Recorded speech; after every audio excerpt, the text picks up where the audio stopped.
नमस्कार मित्रों, आज हम आपको शत्रु व मित्र की रेखाएं बताते हैं कि हाथ में कौन कौन सी शत्रु व कौन कौन सी मित्र की रेखाएं होती है।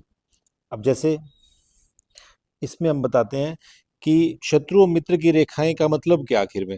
जैसे हम ये देखेंगे कि जैसे आपको यहाँ पर ये खड़ी रेखा नहीं दिख रही ऐसे ऐसे, तो जो खड़ी रेखाएं हैं वर्टिकल लाइन है, जो वर्टिकल लाइन है उसको क्या बोलते हैं, शत्रु की रेखा। और जो हॉरिजॉन्टल है, ऐसे ऐसे हॉरिजॉन्टल होगी, उंगलियों की बात कर रहा हूं मैं, ओरिजेंटल होगी उसको क्या बोलेंगे, उसको बोलेंगे शत्रु की रेखा, इसको बोलेंगे मित्र की रेखा। तो अगर सबसे पहले तो हमें डिवाइड करना पड़ेगा।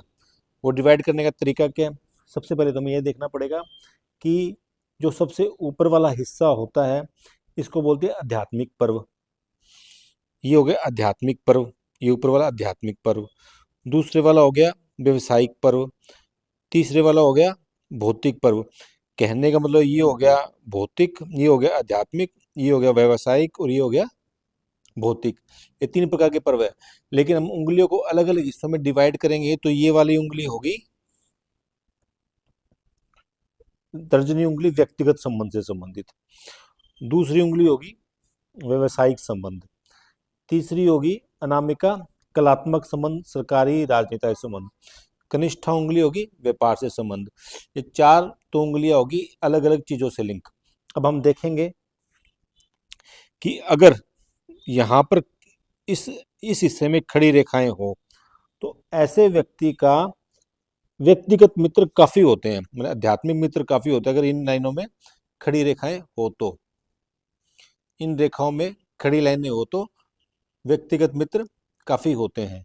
और अगर यहाँ पर हो तो, अगर यहाँ पर कैसे खड़ी रेखाएं हो तो इसका मतलब कि उसके व्यवसायिक मित्र काफी होते हैं।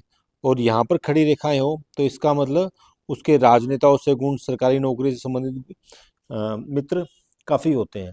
और कनिष्ठा से रिलेटेड हो तो उसके व्यापार से संबंधित गुण मित्र काफी होते हैं। लेकिन ये जो मित्र होते हैं शनि उंगली पर सिर्फ और सिर्फ सेल्फिश, सिर्फ बिजनेस रिलेटेड मित्र होते हैं, बाकी संबंधित मित्र नहीं होते। अगर यहाँ पर ऐसे खड़ी रेखाएं हो, धीमी हो, छोटी हो, पतली हो, और साथ साथ में यहाँ पर भी ऐसी रेखा हो, तो ऐसे व्यक्तियों के मित्र ठीक ठाक होते हैं और अच्छे संबंध उनसे होते हैं, उन मित्रों से। लेकिन अगर जिनके ऐसे हॉरिजॉन्टल लाइन हो, बैठी हुई रेखा हो, बैठी हुई रेखा हो, नीचे की तरफ हॉरिजॉन्टल लाइन हो, तो उनके शत्रु की संख्या काफी होते हैं। तो और अगर ये हो गया हार्ट लाइन और ये हो गया माइंड लाइन, माइंड लाइन के बीच में ऐसे ऐसे खड़ी रेखाएं हो तो ऐसे व्यक्ति के जीवन में कलेश काफी रहता है। अगर इसके बीच में ये रेखाएं हो, अगर कोई रेखा यहाँ से यहाँ चली जाए ऐसे, तो वो प्रोग्रेसिव लाइन है। कौन सी लाइन है? प्रोग्रेसिव लाइन है। और अगर यहाँ से ऊपर चली जाए, सूर्य पर्वत की तरफ चली जाए यहाँ से, तो इसका मतलब मंगल और सूर्य का योग बन गया। मंगल और सूर्य के योग के बनने के कारण वो काफ़ी डेवलपमेंट हो जाता है उसका, और वो जीवन में काफ़ी तरक्की करता है। तो ये लाइन होगी। साथ साथ में अगर उसके यहाँ पर भी ऐसे हो तो ये सीधी खड़ी हो तो ऐसे मित्र काफ़ी उसके काम वाले होते हैं। एक बात और, अगर यहाँ पर गहरी खड़ी लाइनें हो, गहरी लाइन हो ऐसे, एक आधी गहरी लाइन हो, ऐसे लाइन हो, तो इसका अर्थ क्या हो गया कि इसमें जो मित्र होते हैं वो समय पर काम नहीं आते हैं। अगर गहरी हो, खड़ी हो, तो मित्र तो दिखते हैं आपको लेकिन वो समय पर काम नहीं आते हैं।